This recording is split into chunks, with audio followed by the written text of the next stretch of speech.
안녕하세요, 여러분. 강현우 TV에 오신 것을 환영합니다. 건강검진 결과를 받았는데 요산이 8.7 수치라고요. 대부분의 요산 높으신 분들이 요산, 좀 높네. 근데 뭐 아픈데도 없고 통풍도 없는데 괜찮겠지? 이렇게 생각하고 계십니다. 그런데 여러분, 이 숫자 한번 보시죠.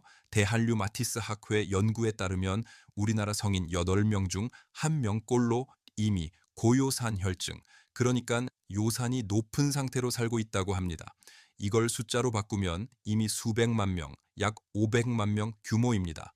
문제는 이 수백만 명 중 대부분이 아직 안 아프다는 이유로 아무 관리도 하지 않고 계시다는 사실입니다. 그런데 여러분, 통풍 환자의 90%가 발작 오기 전까지 똑같이 이렇게 말합니다. 저도 아무 증상 없었어요. 요산은 아프게 경고하는 병이 아닙니다. 조용히 우리 혈액 속에 쌓이다가 한 번에 무너뜨리는 병입니다.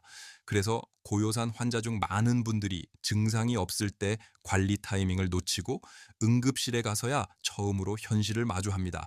지금부터 들려드릴 이야기도 바로 그런 경우입니다. 요산 8.7이 나왔지만 아무 증상 없다고 버티다가 결국 제 상담실에 찾아오게 된 한 68세 남성 A씨 이야기입니다. A씨는 이런 분이셨어요. 통풍?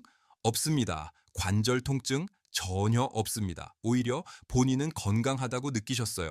그런데 건강검진 결과를 보니까 이렇게 나왔습니다. 요산 수치 8.7, 혈압은 경계선, 콜레스테롤도 살짝 높음, 그래서 제가 말씀드렸죠. 요산 수치가 높으시네요. 지금부터 관리 시작하시는 게 좋겠습니다. 그랬더니 A씨가 이렇게 말씀하시더라고요. 선생님, 근데 전 아직 안 아픈데 약까지는 좀 그렇지 않나요? 여러분, 이 말 정말 많이 들어봤습니다. 그리고 이 말이 5년에서 7년 뒤 새벽 3시 응급실로 이어지는 가장 대표적인 시작 대사입니다. 왜 그럴까요? 지금부터 설명드릴게요.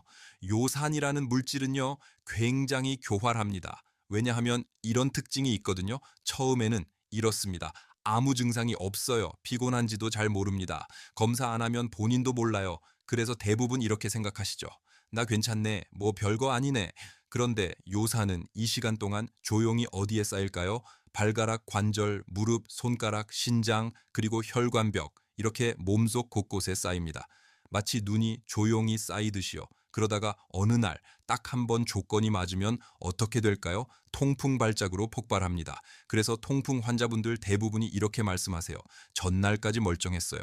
근데 갑자기 새벽에 발가락이 찢어지는 것처럼 아프더라고요. 이게 요산의 무서운 점입니다. 증상 없이 쌓이다가 어느 순간 한꺼번에 터진다는 거예요. 그러니까 지금 안 아프다는 건 안전하다는 뜻이 아닙니다. 오히려 이때 폭탄이 조용히 장전되고 있는 중이라는 뜻이에요. 여기서 많은 분들이 오해하시는 게 있어요. 통풍만 안 오면 되는 거 아니야? 아닙니다. 사실 요산이 높은 상태 그 자체만으로도 통풍과는 별개로 이미 위험합니다. 요산이 높으면 이런 일이 일어나요. 요산이 1 증가할 때마다 심근경색 위험이 약 12에서 25% 증가합니다. 또한 고요산 혈증 환자는 즉 요산 수치가 7을 초과하신 분들은 뇌졸중 발생 위험이 정상인보다 약 1.3에서 1.8배 증가하고요. 특히 고혈압을 함께 가지시고 계시면 뇌졸중 위험이 2배로 상승합니다. 이뿐만이 아닙니다. 요산 7 이상인 사람은 만성 신장 질환 발생 위험이 약 1.7에서 3배 증가하고 정상 요산군보다 고혈압 발생 위험이 1.5에서 2배 증가합니다. 그러니까 이렇게 생각하시면 됩니다. 요산이 높다는 건 몸 전체에 빨간불이 켜진 상태다.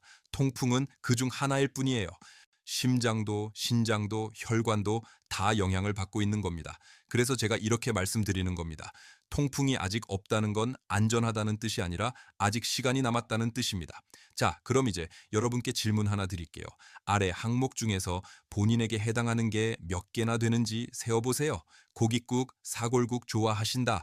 저녁에 술 자주 드신다. 멸치, 건어물, 육포 즐겨 드신다. 물 대신 커피 위주로 드신다. 밤에 야식 습관이 있다. 배가 나오기 시작했다. 소변에 거품이 자주 생긴다. 자, 어떠세요? 3개 이상 해당되시나요?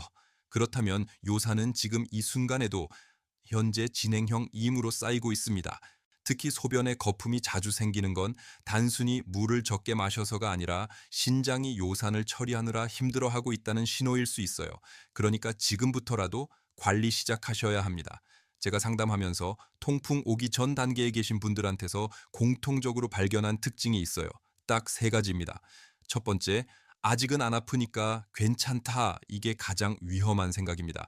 요산은 증상 없이 쌓이는 병이거든요. 두 번째, 조금만 줄이면 되겠지. 예를 들어 일주일 정도 고기 안 드시고 술 안 드시고 그러세요. 근데 그 다음 주에는요, 대부분 다시 원래 식습관으로 돌아가세요. 이러면 소용이 없습니다. 세 번째, 약은 최후의 수단이야. 이 말 자체는 맞아요. 그런데 여기서 중요한 게 뭐냐면 약을 나중에 먹는다는 것과 관리를 나중에 시작한다는 건 완전히 다른 얘기예요. 약은 나중에 먹어도 됩니다. 하지만 관리는 지금 당장 시작하셔야 해요. 자, 그럼 이제 실전으로 들어갑니다. 지금부터 제가 알려드리는 루틴을 딱 4주만 지켜보세요. 진짜 어렵지 않습니다. 하나씩 천천히 말씀드릴게요. 기상 후 가장 먼저 물 2컵 드세요. 미지근한 물이면 더 좋아요. 왜냐하면 자는 동안 몸속 수분이 부족해지면서 요산 농도가 올라가거든요. 그래서 아침에 물 마시는 게 정말 중요합니다. 아침 식사로는 달걀 1개, 바나나 1개, 여기에 우유나 두유 한 잔이 정도면 충분합니다. 거창할 필요 없어요. 간단하게 먹어도 괜찮아요. 점심은 어떻게 먹느냐? 여기서 핵심은 딱 하나입니다. 국물을 피하세요. 고깃국, 사골국, 곰탕, 설렁탕 이런 거 드시지 마시고요. 대신 이렇게 드세요. 채소 많이, 두부, 생선, 현미밥이나 잡곡밥 이렇게요. 국물만 빼도 요산 수치가 확 달라집니다. 저녁은 좀 더 자유롭게 드셔도 돼요. 고기 드셔도 괜찮습니다. 단 조건이 있어요. 술은 주 1회 이하로만 드세요. 과식은 안 됩니다. 밤 10시 이후 야식은 절대 금지입니다. 특히 술이 문제예요. 술 한 잔이 요산 수치를 급격히 올리거든요. 그래서 술만 조절하셔도 효과가 큽니다. 물 섭취 하루 1.5리터에서 2리터 드세요. 저 물 잘 못 마셔요.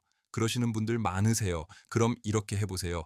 500ml 페트병 3개 준비하세요. 아침에 하나, 점심에 하나, 저녁에 하나. 이렇게 나눠서 마시면 부담 없어요. 운동 거창한 거 필요 없습니다. 빠르게 걷기 20분에서 30분. 이게 전부예요. 매일 하면 좋고 못하면 주 5회만 해도 충분합니다. 자, 이 루틴을 딱 4주만 지켜보세요. 그러면 실제로 요산 수치가 1에서 2 정도 떨어집니다. 그리고 통풍이 오는 시점을 5년에서 10년 늦출 수 있어요. 자주 받는 질문이에요.